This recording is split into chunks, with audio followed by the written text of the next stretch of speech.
Di sini saya ingin mencoba melakukan uji square, menghubungkan antara hubungan jenis kelamin dengan umur.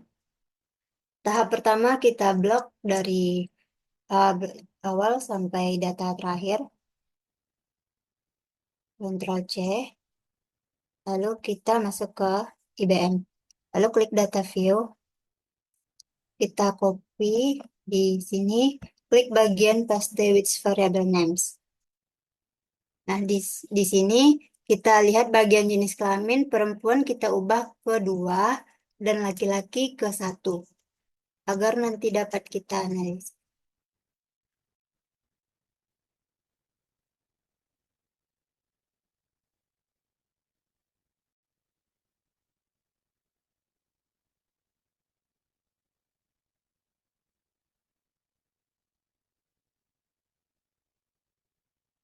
Jika udah semua, kita klik variable view, lalu di bagian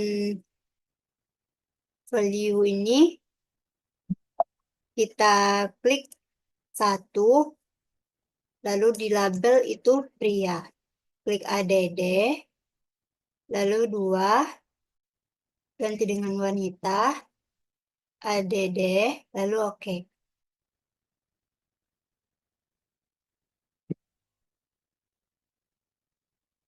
Nah, di sini kita lihat lagi ke data view, maka kembali lagi di bagian jenis kelamin tadi, kembali seperti di awal, yang itu balik ke wanita dan pria lagi.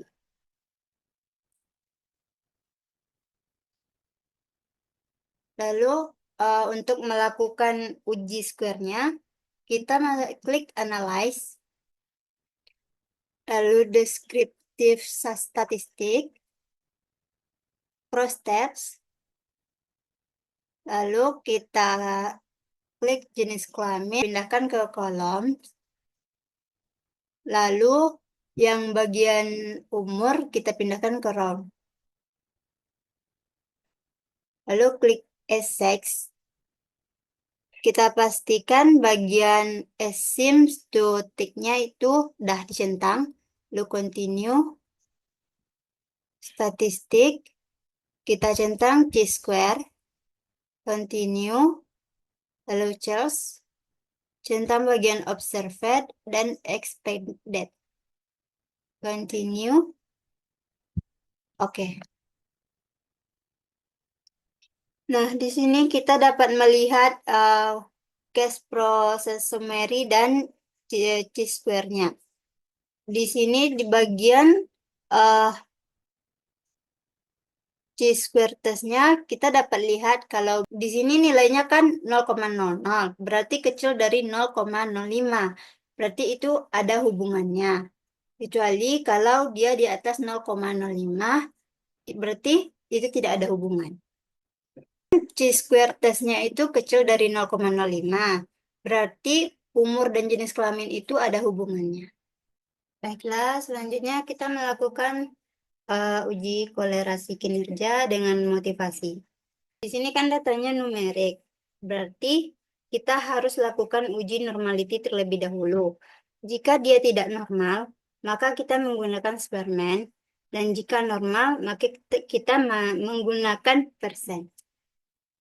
Kita balik lagi ke IBM, lalu di bagian data view, kita klik analyze, descriptive statistic, explore, lalu di yang bagian motivasi dan kinerja kita pindahkan ke dependen, lalu klik statistik, lalu pastikan deskriptifnya udah dicentang, lalu continue, lalu plots, pastikan faktor dan normality-nya udah dicentang, continue, oke.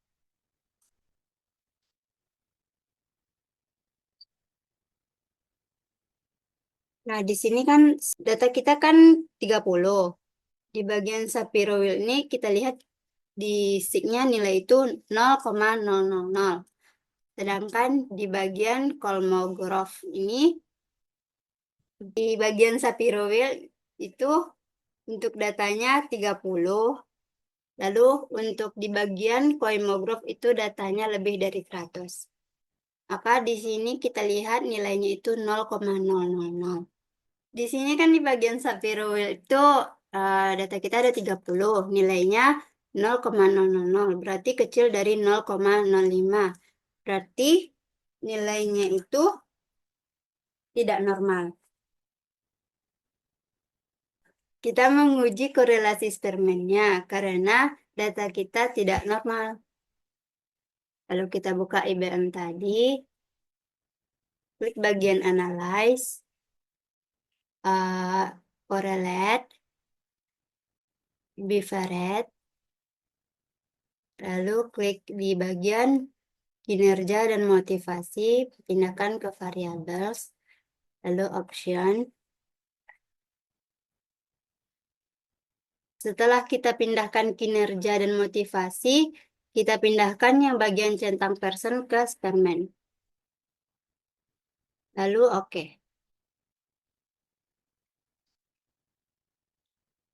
Di sini kita lihat nilainya itu 0,927. Sedangkan di Google nilainya itu kita lihat 0,91 sampai 0,99 itu nilainya sangat kuat.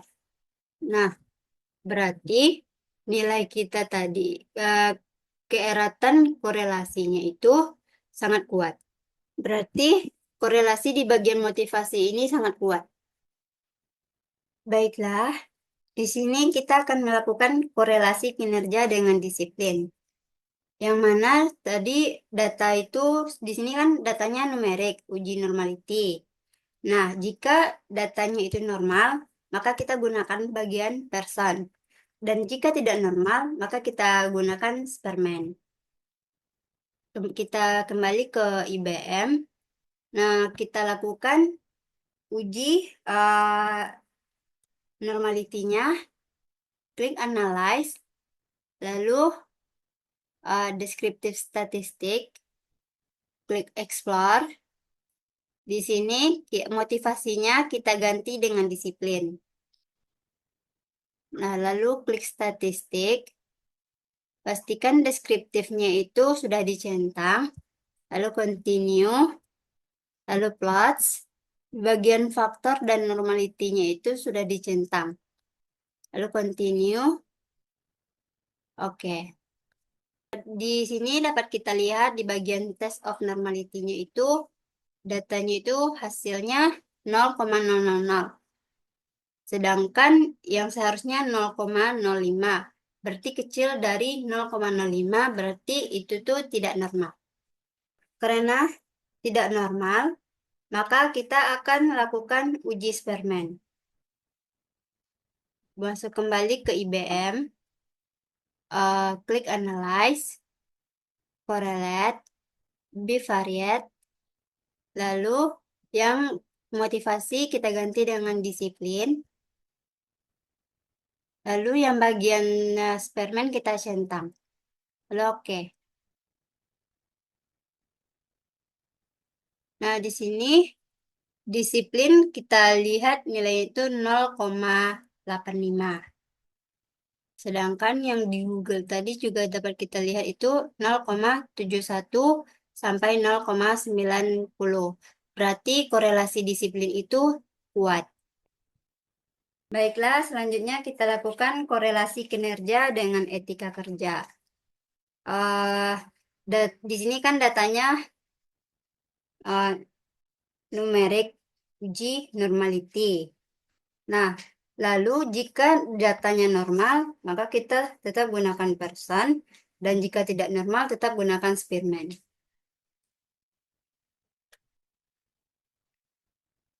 Lalu kita akan mencoba uji normality-nya. Klik Analyze, Descriptive Statistic, Explore.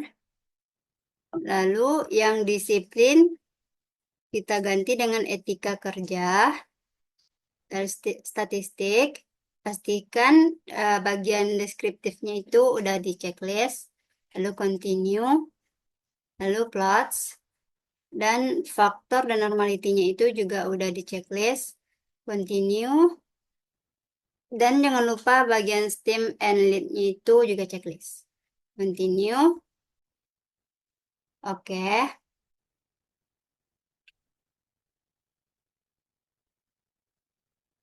Ini kan datanya itu salah satu ada yang normal dan ada yang tidak normal. Berarti kita tetap menggunakan Spearman. Di sini kita klik Analyze. Tunggu. Baiklah, kita akan melakukan uji korelasinya menggunakan Spearman ya. Pertama, analyze gitu. Di sini kita akan melakukan uji normalitinya itu Uji normality, uji korelasi. Baiklah, di sini kita akan melakukan uji korelasinya itu Spearman. Yang pertama klik Analyze, lalu klik Correlate, Bivariate, lalu yang disiplin kita ganti dengan etika kerja. Lalu yang bagian Spearman itu kita klik. Oke.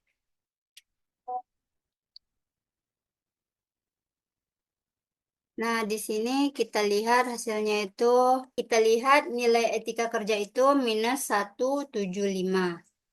Sedangkan di Google kita lihat itu jika korelasinya udah minus, berarti itu sangat-sangat lemah.